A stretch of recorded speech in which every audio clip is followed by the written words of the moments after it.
Kinerja perekonomian global semester 1 2021 menunjukkan pemulihan yang tidak merata. Hal ini terutama dipengaruhi stimulus kebijakan serta penanganan pandemi COVID-19 yang berbeda antar negara. Ketidakpastian pasar keuangan global masih berlangsung, terutama pada akhir semester 1, disebabkan merebaknya varian Delta COVID-19 dan sinyal tapering the Fed. Di tengah kondisi tersebut, pemulihan ekonomi domestik terus berlanjut. Pemulihan terutama didukung kinerja ekspor, kenaikan harga komoditas dunia, dan nilai tukar rupiah yang terkendali. Seiring membaiknya perekonomian, ketahanan sistem keuangan pada semester 1 2021 tetap terjaga. Respons kebijakan yang dilakukan otoritas menjadi kunci terjaganya stabilitas sistem keuangan. Pembiayaan perekonomian semester 1 2021 mulai menunjukkan perbaikan. Intermediasi perbankan mulai membaik, meskipun belum kuat. Pandemi yang relatif terkendali menyebabkan aktivitas masyarakat meningkat. Karenanya, kinerja penjualan korporasi membaik, mendorong tumbuhnya permintaan kredit.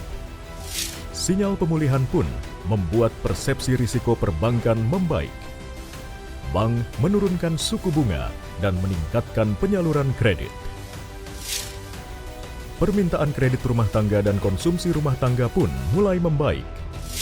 Di samping itu, sebagian rumah tangga juga melakukan pengalihan aset dari simpanan di perbankan ke aset finansial seperti SBN Retail dan saham. Pembiayaan non-bank turut menopang pemulihan ekonomi. Ketahanan lembaga keuangan non-bank terjaga didukung risiko pembiayaan yang membaik dan permodalan yang kuat.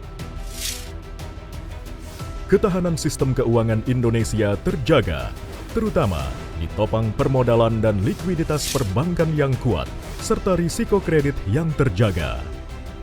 Korporasi dapat menjaga kecukupan likuiditas dan kemampuan membayar. Di tengah ketahanan sistem keuangan, beberapa sektor industri mengalami hantaman yang cukup keras, sehingga perlu menjadi perhatian. Kredit UMKM kembali tumbuh positif, sejalan dengan perbaikan permintaan, didorong program penjaminan dan subsidi suku bunga pemerintah.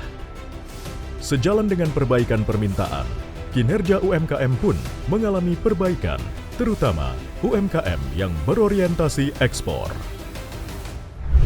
Namun, peningkatan varian Delta COVID-19 pada akhir semester 1 yang menyebabkan diberlakukannya kebijakan pembatasan mobilitas diperkirakan menahan laju pemulihan ekonomi. Kinerja korporasi diperkirakan kembali tertekan yang berdampak pada kinerja rumah tangga dan institusi keuangan.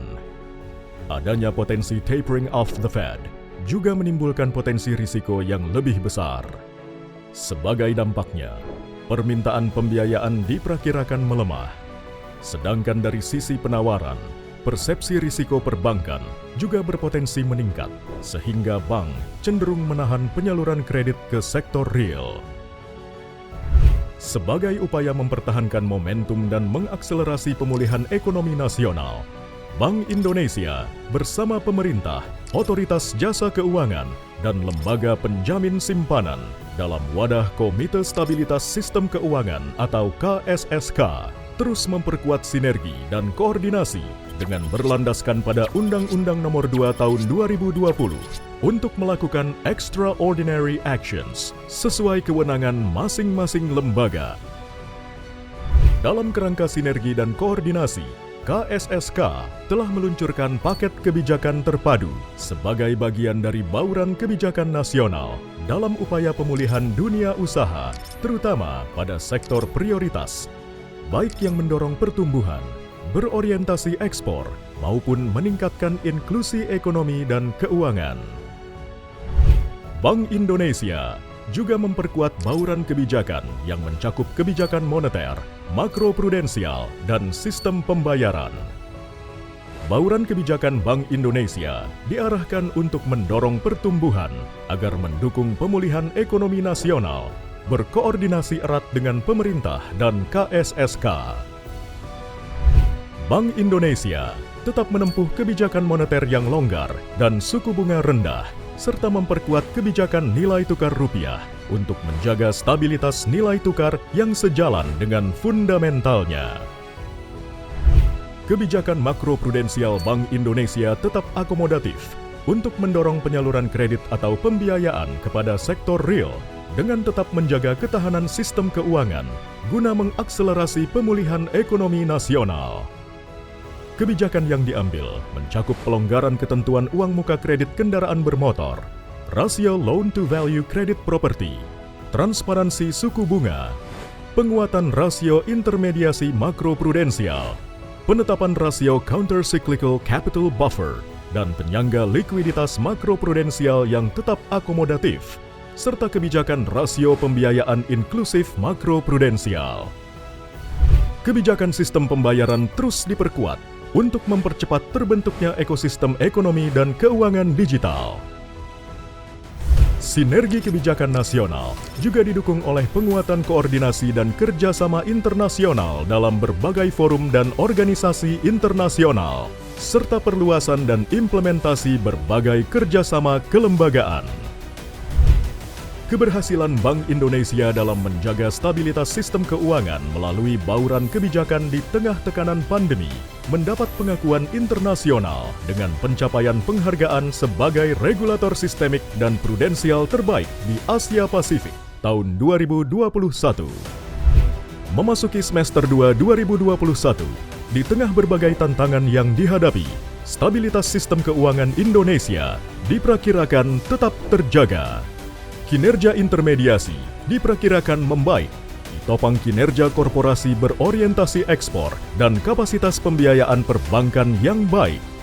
Ketahanan sistem keuangan diperkirakan terjaga, ditopang permodalan dan likuiditas yang kuat.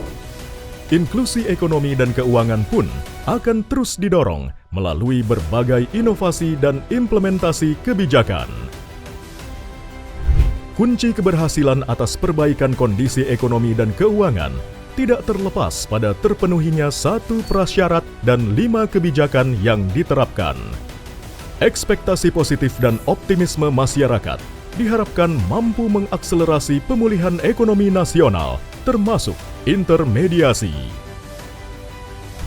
Bank Indonesia terus memperkuat sinergi kebijakan dengan KSSK dan kementerian atau lembaga lainnya dalam rangka menjaga stabilitas sistem keuangan, meningkatkan pembiayaan, dan mendorong pertumbuhan ekonomi serta inklusi ekonomi dan keuangan.